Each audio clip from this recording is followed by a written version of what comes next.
दोस्तों, नेपाल शब्द आते ही जो 3 चीजें सबसे पहले किसी के भी दिमाग में आती है वो है काठमांडू, दूसरा माउंट एवरेस्ट और तीसरा एक नेपाली लड़की। नेपाल को लेकर अगर आपका ज्ञान भी कुछ इसी तरह का है तो हैरान होने की आवश्यकता बिल्कुल भी नहीं है, क्योंकि 90% भारतीय नेपाल को केवल इन्हीं 3 बातों के कारण ही जानते हैं। लेकिन भारत का ये पड़ोसी देश जो आज दुनिया भर में मशहूर है, उसके पीछे कई अन्य कारण भी हैं जिन्हें आप अब तक नहीं जानते। कुछ ऐसे ही अनोखी बातें जिनके बारे में आपको बिल्कुल ज्ञान नहीं है। शुरुआत करते हैं एक छोटे से टेस्ट के साथ। तो बताइए ना, क्या आपको पता है कि जब हमारा प्यारा भारत अंग्रेजों का गुलाम हुआ करता था, तब नेपाल ही इकलौता ऐसा देश था जो आजाद था। यही कारण है जो आज वहाँ किसी भी तरह का कोई स्वतंत्रता दिवस नहीं मनाया जाता। और क्या आप ये जानते हैं कि दक्षिण एशिया का सबसे पुराना देश अगर कोई माना जाता है तो वो है नेपाल। पर्वत श्रृंखला हिमालय का सबसे ज्यादा हिस्सा नेपाल देश में ही आता है। और क्या कभी नेपाल देश के झंडे की ओर आपका ध्यान गया है? ये दुनिया का एकमात्र ऐसा देश है जिसमें 4 कोने नहीं हैं। नेपाल के बारे में ऐसे और भी अनोखे तथ्य हैं जो आज से पहले आपने कभी नहीं सुने होंगे। तो दोस्तों, वीडियो को लास्ट तक जरूर देखिएगा। नंबर 12, नेपालीज ईट एवरीडे दाल भात। क्या आप जानते हैं कि नेपाल में करीब 55 लाख परिवार रहते हैं, जिनमें से 90% परिवारों का पसंदीदा भोजन दाल भात है। जी हाँ, दाल और चावल जो नेपाल का पसंदीदा भोजन है, और नेपाली लोग इसे बड़े ही चाव से खाते हैं और दूसरों को भी परोसते हैं। ये नाश्ते और रात के खाने का एक इम्पोर्टेंट व्यंजन है जिसे समूचा नेपाली परिवार मिलकर और इसका आनंद लेकर खाते हैं। खैर, आनंद तो आएगा ही दोस्तों, जब प्याज, टमाटर, हरा धनिया और हरी मिर्च का छोका लगाकर दाल और उसके साथ भात खाने को मिले तो आनंद ही नहीं, मेरे मुंह में तो पानी भी आ रहा है। और अब तो ये मन भी कर रहा है कि आज के खाने में दाल भात ही खाया जाए। दोस्तों, आइडिया कैसा है? Number 11, calendar in Nepal. क्या आपको पता है कि जिस तरह हमारे देश भारत में ग्रेगोरियन कैलेंडर का इस्तेमाल होता है, नेपाल देश विक्रम संवत कैलेंडर के अनुसार अपनी प्लानिंग करते हैं। नेपाली कैलेंडर में जनवरी, फरवरी, मार्च नहीं होता, बल्कि नेपाल का नया साल अप्रैल के महीने से स्टार्ट होता है। और ग्रेगोरियन कैलेंडर के अनुसार 14 अप्रैल साल का पहला दिन मनाया जाता है, जिसे बैसाख का पहला दिन कहा जाता है।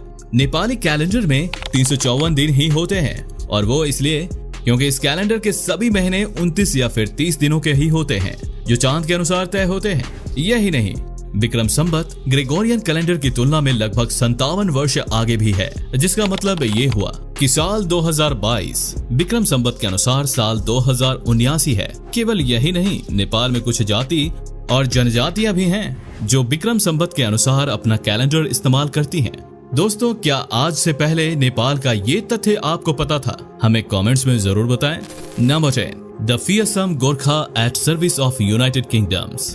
नेपाल दुनिया भर में अपने खूंखार गोरखा सैनिकों के लिए भी प्रसिद्ध है। वो गोरखा सैनिक जिनका मूल सिद्धांत है कि डरपोक होने से लाख बेहतर है कि मर जाना। भारत की आजादी के समय ब्रिटेन की आर्मी गोरखा की बहादुरी से इतनी प्रभावित हुई कि वो अपने साथ बहुत सारे गोरखास को ब्रिटेन ही ले गई। आज ब्रिटेन की आर्मी में इन गोरखास की संख्या 4000 से भी ज्यादा है। यही नहीं, इनकी बहादुरी का भारत भी कायल है। तभी तो इस फोर्स की 7 रेजिमेंट्स और 40 बटालियन इंडियन आर्मी में कार्यरत हैं, और करीब 40,000 से ज्यादा गोरखा भारत की रक्षा करते हैं। दोस्तों, गोरखा केवल अपनी बहादुरी ही नहीं, बल्कि अपने जानलेवा हथियार खुकरी के लिए भी प्रसिद्ध हैं। एक धारदार चाकू जो आज इनकी शान है, जिसे इस फौज ने पहले और दूसरे विश्व युद्ध में इस्तेमाल कर लाखों दुश्मन ढेर कर दिए। गोरखास के बारे में ये कहा जाता है कि इस फौज का एक अकेला जवान दुश्मन के 50 सैनिकों के बराबर होता है, जो बंदूक और खुकरी के साथ साथ अपने बाजुओं को भी अपने हथियार की तरह इस्तेमाल करता है। Number 9, the greatest concentration of places recognised by UNESCO. Nepal दुनिया का वो देश है जहां सबसे ज्यादा विश्व धरोहर देखने को मिलती है। नेपाल की राजधानी काठमांडू में मौजूद 7 ऐसे स्मारक हैं जिन्हें यूनेस्को ने चिन्हित किया और इन्हें विश्व धरोहर का दर्जा दिया है। पशुपतिनाथ मंदिर, आदित्यनाथ मंदिर, बौद्धनाथ स्तूप और बाघ भैरव। प्राचीन काल में बने ऐसे 7 मंदिर अपने बेजोड़ ढांचे के दम पर यूनेस्को की विश्व धरोहर लिस्ट में आते हैं। कमाल की बात तो ये है कि ये 7 धरोहर मात्र 15 किलोमीटर की इलाके में मौजूद हैं। यही नहीं, नेपाल में 4 और भी ऐसी जगह हैं जो वर्ल्ड हेरिटेज का हिस्सा हैं। इस तरह नेपाल दुनिया का एकमात्र ऐसा देश है जहां छोटी सी जगह में सबसे ज्यादा विश्व धरोहर मौजूद है। Number 8, the legend of Yeti, the abominable snowman. आप सबने माउंट एवरेस्ट से जुड़े कई तथ्य सुने होंगे, लेकिन येटी के बारे में शायद ही सुना होगा। दोस्तों, नेपाल में ये प्रसिद्ध है कि नेपाल की पहाड़ियों में खासकर माउंट एवरेस्ट पर एक दानव रहता है जिसका नाम येटी है। नेपाल में ऐसे बहुत से लोग हैं जो येटी को अपनी आंखों से देखने का दावा भी करते हैं और ये भी कि उनके पास येटी से जुड़े कई सबूत भी मौजूद हैं। इनके मुताबिक येटी एक विशालकाय दानव है जो इंसान और विशालकाय बंदर मिलाकर स्वरूप में आया। जो भी इसके सामने आता है वो मारा जाता है। यही कारण है कि आज तक कोई भी इसे खोज नहीं पाया। हालांकि इस दावे को वैज्ञानिक बिरादरी साफ तौर से नकारती है, लेकिन येटी के अस्तित्व से खुद एडमंड हिलरी भी प्रभावित थे। एवरेस्ट पर चढ़ाई करने वाले पहले व्यक्ति जिनका मानना था कि येटी वास्तव में एवरेस्ट पर मौजूद है, जिसे ढूंढ निकालने के लिए हिलरी ने एक अभियान भी चलाया था। Number 7, home of endangered animals.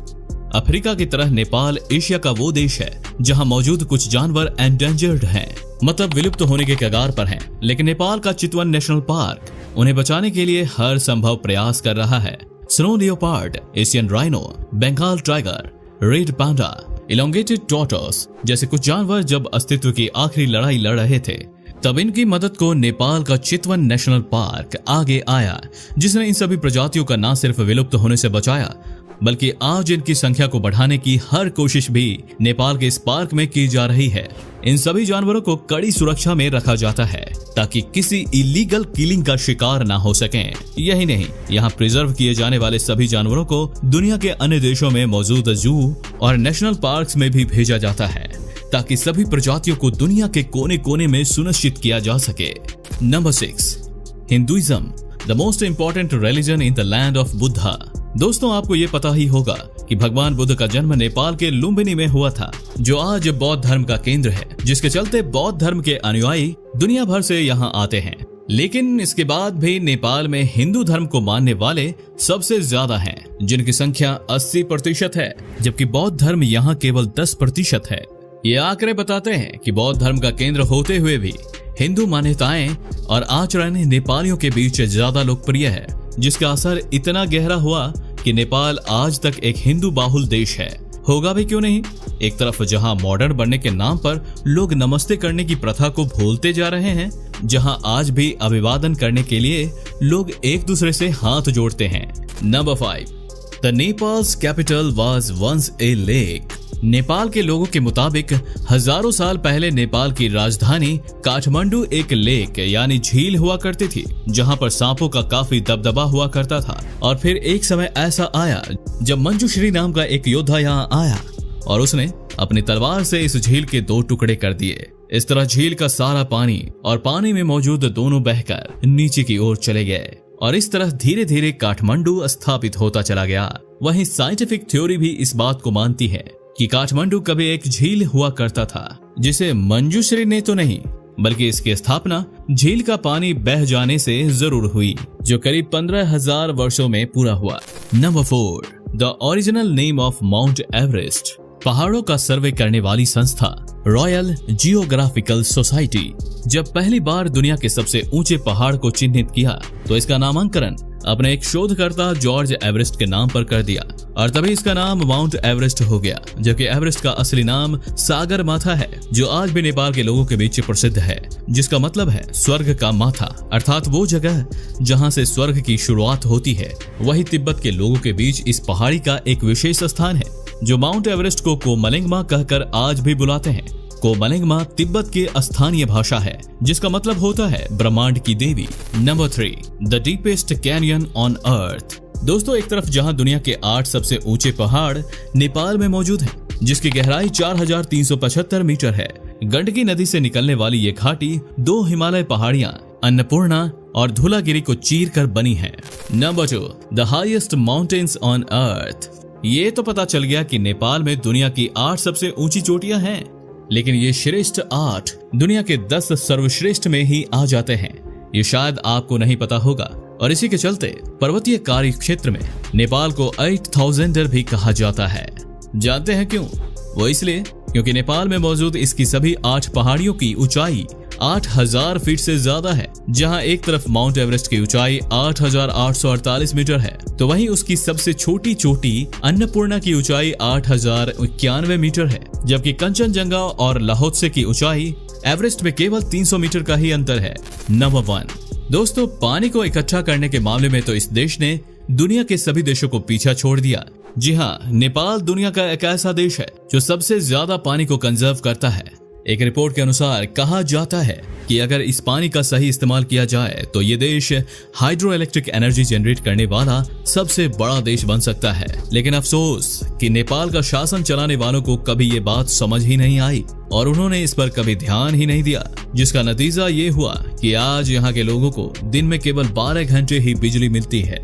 यही कारण है कि यह अन्य देशों की तरह इस देश को इंडस्ट्री और फैक्ट्रीज नसीब ना हो सकी और बदनसीबी की ये मार 3 करोड़ नेपालियों पर ऐसी पड़ी कि आज ये देश दुनिया के सबसे ज्यादा गरीब देशों में गिना जाता है, जहां लोग पूरे दिन में $1 से भी कम पैसे कमाते हैं।